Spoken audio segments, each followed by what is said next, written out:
नमस्कार मित्रों, learn with me पर पुनः आपका स्वागत है। मित्रों, आज हम क्लास 9th बिहार बोर्ड के इंग्लिश बुक के पोएट्री सेक्शन का 7th poem I am like grass का अध्ययन करने वाले हैं। अध्ययन करेंगे, इसके ऊपर डिटेल्ड एनालिसिस करेंगे। मित्रों, यह वीडियो उन कैंडिडेट्स या स्टूडेंट्स के लिए लाभप्रद है जो क्लास 9th एग्ज़ाम की तैयारी कर रहे हैं या बिहार एसटीईटी एग्ज़ाम की तैयारी कर रहे हैं या अन्य कॉम्पिटिटिव एग्ज़ाम्स की तैयारी कर रहे हैं। ठीक है दोस्तों, यह कविता बेहद खूबसूरत, शिक्षाप्रद व साहसवर्धक है। यह कविता पंजाबी पोइट पाश का एक इमोर्टल या एवरलास्टिंग क्रिएशन है, जिसमें उन्होंने अपनी कंपैरिजन, तुलना ग्रास से की है, घास से की है। उन्होंने human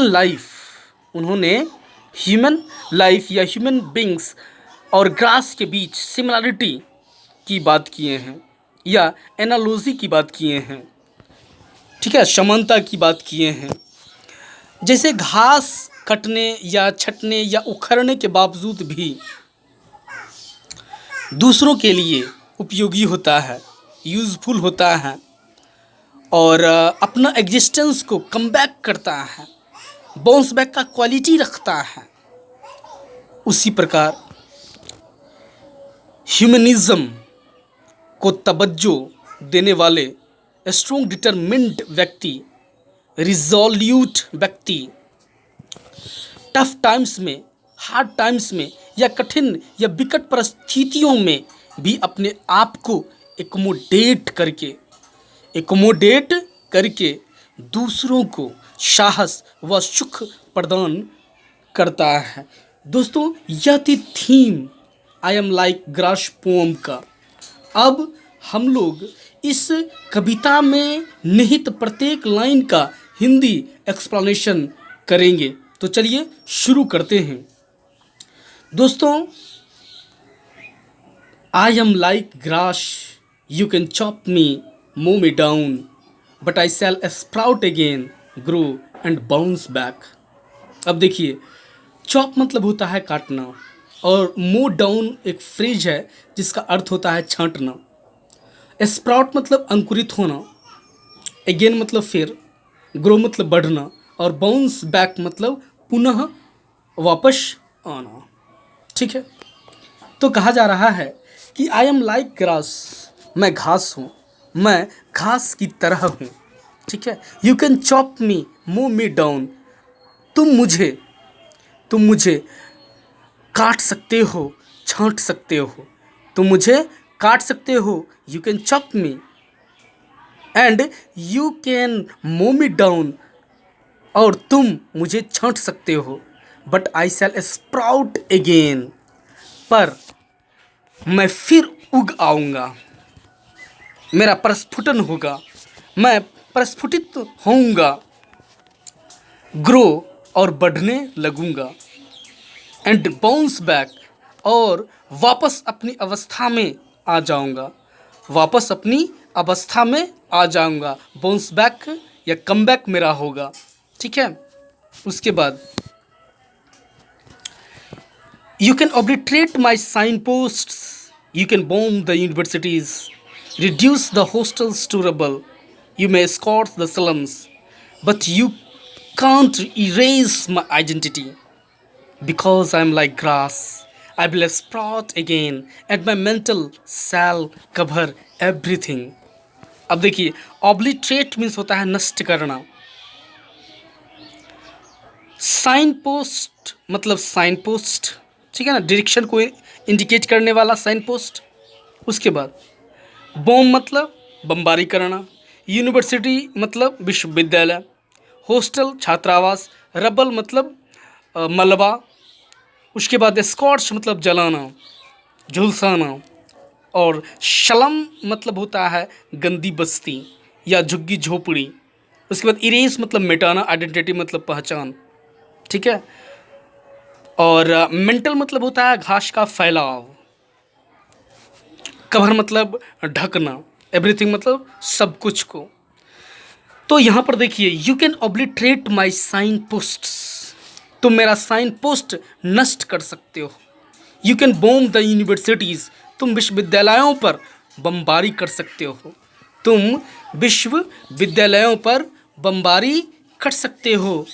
reduce the hostels to rubble, और छात्रावासों को धूल धूसरित कर सकते हो, ठीक है ना, मलबों में परिवर्तित कर सकते हो, ठीक है ना।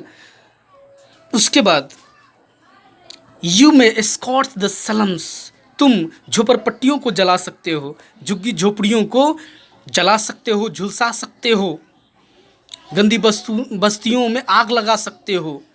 But you cannot erase my identity, लेकिन तुम मेरा अस्तित्व नहीं मिटा सकते, मेरा एग्जिस्टेंस नहीं मिटा सकते।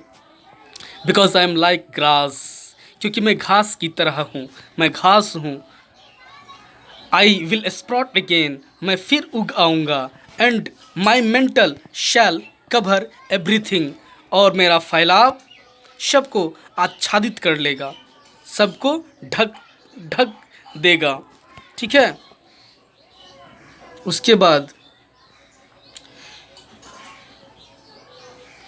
यू मे बोम बांगा, you may destroy Sangrur and reduce the whole district of Ludhiana to ashes. But it will be only a matter of time, 2 years, 10 years, before my green mantle covers everything again. अब देखिए, कहा जा रहा है कि तुम बांगा को बम से उड़ा सकते हो, तुम बांगा को बम से उड़ा सकते हो। You may destroy संगरूर, तुम संगरूर को नष्ट कर सकते हो, तुम संगरूर को नष्ट कर सकते हो। बांगा और संगरूर पंजाब में है, ठीक है। And reduce the full district of Ludhiana to ashes, और संपूर्ण लुधियाना जिले को राख में तब्दील कर सकते हो, एसेस में बदल सकते हो, ठीक है, ट्रांसफॉर्म कर सकते हो।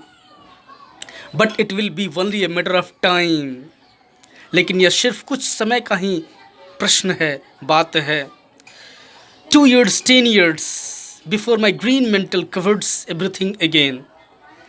2 वर्ष मेरा हरित फैलाव सर्वत्र आच्छादित हो जाएगा, यानी 2 वर्षों में या 10 वर्षों में मैं पुनः फैल जाऊंगा, मेरा हरित फैलाव सर्वत्र आच्छादित हो जाएगा। I shall become a vast green jungle, the green jungle of Barnala, where tourists will visit my green jungle, because I am like grass. You can chop me, you can mow down, but I will sprout again and cover everything. अब कहा जा रहा है I shall become, यहाँ पर देखिए tourist मतलब पर्यटक लोग होते हैं, टूरिस्ट मतलब पर्यटक। उसके बाद कोई वर्ड नहीं है। अब देखिए, I shall become a vast green jungle, मैं विशाल, वास्ट मतलब क्या होता है, विशाल हरित जंगल बन जाऊंगा, ग्रीन जंगल बन जाऊंगा, ठीक है। The green jungle of Barnala, Barnala का हरा जंगल, बरनाला का हरा जंगल। Where tourist will visit me, जहाँ पर्यटक लोग घूमने आएंगे, वहाँ सैर करने के लिए आएंगे। विजिट माई ग्रीन जंगल, मेरे हरे जंगल को देखेंगे। Because I am like grass, क्योंकि मैं घास की तरह हूँ, घास हूँ। यू कैन चॉप मी, तुम मुझे काट सकते हो। यू कैन मो डाउन, तुम मुझे छांट सकते हो। But I will sprout again, लेकिन मैं पुनः अंकुरित हो आऊँगा। मेरा फैलाव सभी चीज़ों को आच्छादित कर देगा। एंड कवर एवरीथिंग, सभी चीज़ों को वो कवर करने में सक्षम हो जाएगा, ठीक है, और सर्वत्र छा जाऊँगा। तो दोस्तों, यह कविता कितना स्वास्थ्य वर्धक उत्साहवर्धक, साहसवर्धक है। यह कविता पाश साहब की बेहतरीन कविताओं में से एक कविता है, बहुत ही प्रचलित है और यह कविता लोगों के हृदयों में आग उत्पन्न कर सकता है, उनमें साहस भर सकता है, ढाढ़स भर सकता है। तो दोस्तों, यह थी line by line Hindi explanation इस कविता का। उम्मीद करता हूँ कि यह वीडियो आपको पसंद आया होगा। तो आज की वीडियो में बस इतना ही, मैं आपसे विदा लेता हूँ। धन्यवाद। They would not have killed you to get your rings of precious stones that I